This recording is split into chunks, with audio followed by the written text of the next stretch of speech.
राजस्थान की भजनलाल सरकार ने एक बड़ा और ऐतिहासिक फैसला लेते हुए राजस्थान जन विश्वास प्रावधानों का संशोधन अध्यादेश 2024 को लागू कर दिया है।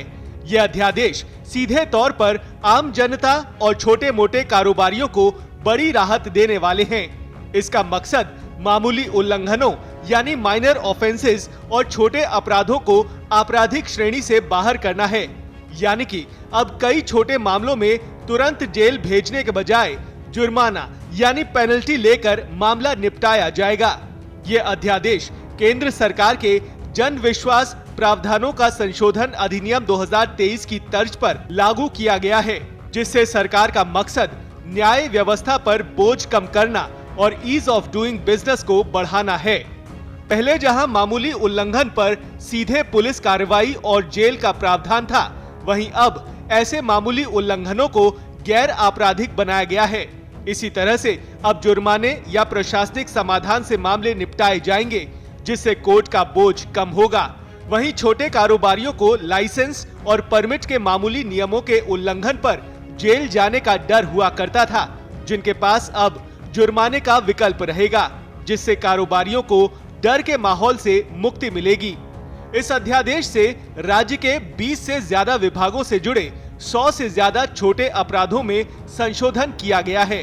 कारोबारियों की बात करें तो छोटे उद्योगों, कारोबारियों और स्टार्टअप्स को अब लाइसेंस या पर्यावरणीय नियमों के मामूली उल्लंघन पर तुरंत कोर्ट कचहरी और जेल के चक्कर नहीं काटने पड़ेंगे। अब वो गलती सुधार सकते हैं और एक निर्धारित जुर्माना भरकर अपने काम पर वापस ध्यान केंद्रित कर सकते हैं। ये कदम खासकर एमएसएमई यानी सूक्ष्म, लघु और मध्यम उद्यम के लिए बहुत बड़ी राहत है। ऐसे ही नगर पालिका, प्रदूषण नियंत्रण या अन्य स्थानीय कानूनों के तहत होने वाले मामूली उल्लंघनों पर तुरंत आपराधिक मामला दर्ज नहीं होगा। ये बदलाव सुनिश्चित करेगा कि मामूली गलतियों की वजह से किसी नागरिक पर हमेशा के लिए अपराधी का ठप्पा न लग जाए। सरकार का ये फैसला आपराधिक न्याय प्रणाली यानी क्रिमिनल जस्टिस सिस्टम में सुधार की दिशा में एक महत्वपूर्ण कदम माना जा रहा है। छोटी गलतियों के मुकदमों से न्यायपालिका का जो समय बर्बाद होता था, वो अब गंभीर अपराधों पर ध्यान केंद्रित करने में काम आएगा। नए प्रावधानों के तहत संबंधित सरकारी विभाग के अधिकारी ही जुर्माने की राशि तय कर सकेंगे और प्रशासनिक स्तर पर ही मामलों को सुलझाया जा सकेगा। इससे त्वरित न्याय मिलने की उम्मीद है। बता दें कि ये अध्यादेश केवल उन उल्लंघनों पर लागू होगा जिन्हें तकनीकी या प्रशासनिक त्रुटि माना जा सकता है।